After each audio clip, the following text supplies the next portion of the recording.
Hi, I'm David Lefkowitz, and I'm excited to share this show with my friend and colleague Dan Bruggeman. We've been involved in a conversation about painting, about art for 30 years, and it's great to be able to extend that conversation into the gallery with this combination show.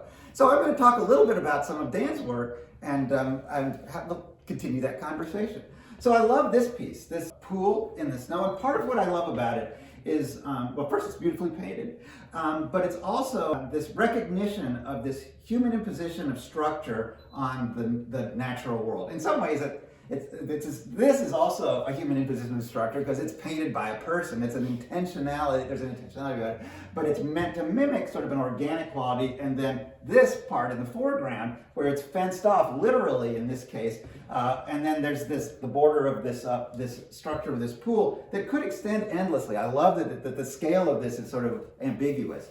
What I like about this is it reflects a lot of the things that I've liked about Dan's work for years. I remember a piece he did of a painting from an aerial view of the irrigation system of the Midwest. Center pivot irrigation. Center pivot irrigation, right. But it's based in this grid, and the grid represents this imposition of human presence on the landscape and all the implications of that phenomenon. And in some ways, this is reflective of that as well. Well, I agree with all the things you said, David. I felt like the strangeness of this composition, it deviates from just about every other kind of impulse I have to make things symmetrical. This pool, we're only seeing a corner of it. The fact that what's a pool look like in the winter, you know? Mm-hmm. And then I just thought this sort of, this poetic thought, if somebody left this red sweater on a pool, the lifeguards stand, I think this is a good painting to focus on. It's a real deviation from a lot of the things I usually do, but it also embodies... Well, yes and no. Yes and no. I'm going to talk about one of David's paintings in a minute for the same reason. We like each other's work, we like each other, we've had a lot of fun, we've taught together for over 20 years, and we've probably tortured students with what they might see as irrelevant conversations about art, but we really have fun with it. So well, hopefully a little bit of what we think is irrelevant rubs off on that. Yeah, too. exactly. I want to just say a few words about this painting that David has done. David, what's the title of this? That is called Landscape Infrastructure Repair. Mm-hmm. So there you have it. Landscape Infrastructure Repair is the title of this. But what I want to talk about is how David has painted this and why I think it's such a wonderful painting.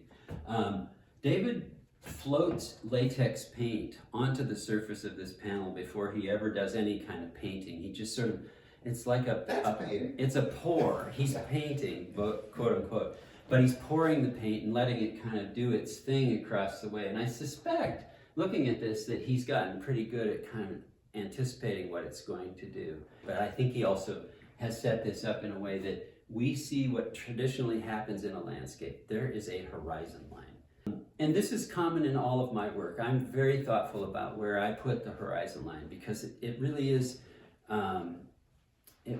that thing that landscape artists have to be conscious of. Where is the horizon line? What happens in the foreground versus middle ground and background? That implies this illusion of depth. But the other thing that I love about this painting is that all those things I've just talked about were undermined by what we call modernism. In modernism, the implication was that that's a figure and a ground and it's paint on a canvas. And David's playing with this in a very subtle way.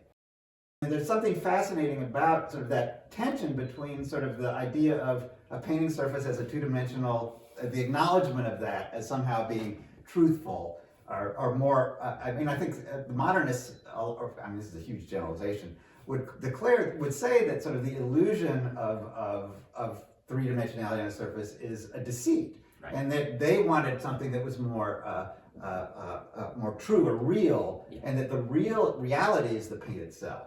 And so we've both been responding to that notion and playing with it, as lots of artists in the last 50 years. That tweaking of the landscape, of expectations about the conventions of landscape that we both are involved in, Right. is also an invitation to consider other ways of thinking about it, alternative uses of the landscape, Right. alternative ways of thinking about it.